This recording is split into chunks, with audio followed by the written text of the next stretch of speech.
Hi peeps, welcome to indisch.windisch. A few years back, I posted baked pakoras recipe and it became very popular.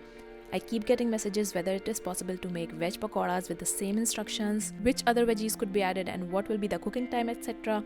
So today I'm sharing this recipe with all the details. We'll be making 3 different kind of veg pakoras which aren't deep fried but baked, and they taste amazing. I'm starting by slicing an aubergine or eggplant. The slices should be moderately thick, not too thick, not too thin, and they should be even in size so they bake evenly. Once they are sliced, I'm placing them in a single layer onto a tray. I'm going to sprinkle salt onto them. You can be generous with the amount of salt as we will be wiping it off later. Flip and sprinkle on the other side as well. Salt helps to take out the excess moisture from the aubergines, making them nice and crispy when you bake them. Leave them to rest for about 15 minutes. In the meantime, we can continue some chopping. I'm going to slice 2 medium-sized onions. Slice them thinly and evenly. Also going to slice about 20 grams of spinach. I'm using baby spinach here, but you can use regular one also. Also going to chop a handful of fresh coriander and 1 spicy green chili. You can take more chilies if you like it spicier. Let's move on to prepare our batter. I'll be using a sieve to sift my dry ingredients so there are no lumps.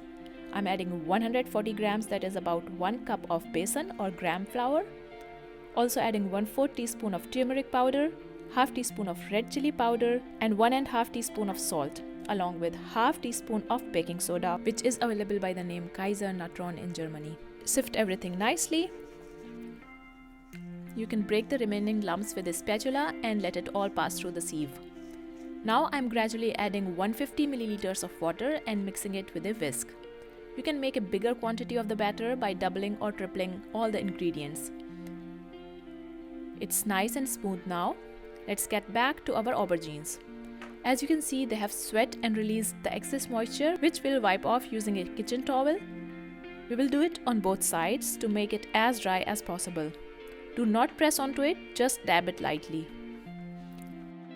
Now all our components are prepared. Let's move on to baking them. I'm switching on the oven and let it preheat on 180 degrees Celsius.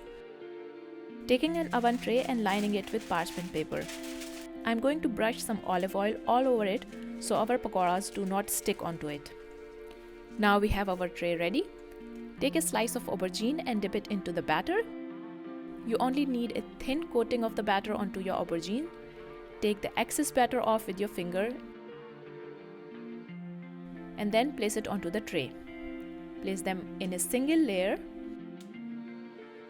I'm also going to make some mirchi pakoras using pimento peppers for that, dipping them into the batter and removing the excess, leaving a thin coating onto it. My tray is filled now. I will do a batch of onion and spinach pakoras after these are done. Going to put these in the oven. They will take 30 minutes at 180 degrees Celsius in total, but we'll have to take them out after every 10 minutes. It has been 10 minutes now. I'm taking them out of the oven and going to brush them lightly with some olive oil.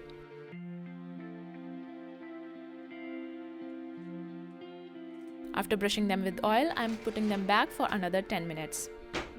After 10 minutes, taking them out and flipping them.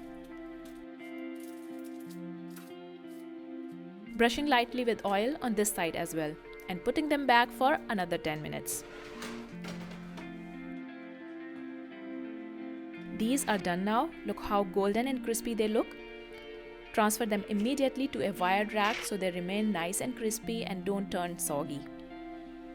In the remaining batter, I'm adding the spinach, onion, fresh coriander and green chilies that we chopped earlier. Also adding the juice of half lime, which makes the pakoras fluffy from the inside. Mixing it all very well. This is the consistency that we want. If yours look too wet, add some more besan and mix it well. I will be using the same tray that I used earlier to bake, just recoating it with some oil. Placing a small amount of the batter at equal distance and they are ready to go into the oven. Just like the previous one, we will repeat the process of taking them out every 10 minutes to brush them with some oil. After 20 minutes, flip the pakoras and put them back. I didn't even need to brush them this time because I didn't think they needed any more oil. After 30 minutes in the oven, this is how they look. Beautifully golden and perfect. Let's plate our veg pakoras now. I love serving them with my homemade spicy coriander and mint chutney, which I will link for you. These taste so good that you will hardly be able to tell that they are any different from the deep fried ones. We only needed about 2 tablespoons of oil to bake them. Hope you will give them a try. I will be sharing more healthy Ramadan recipes in the upcoming weeks, so stay tuned.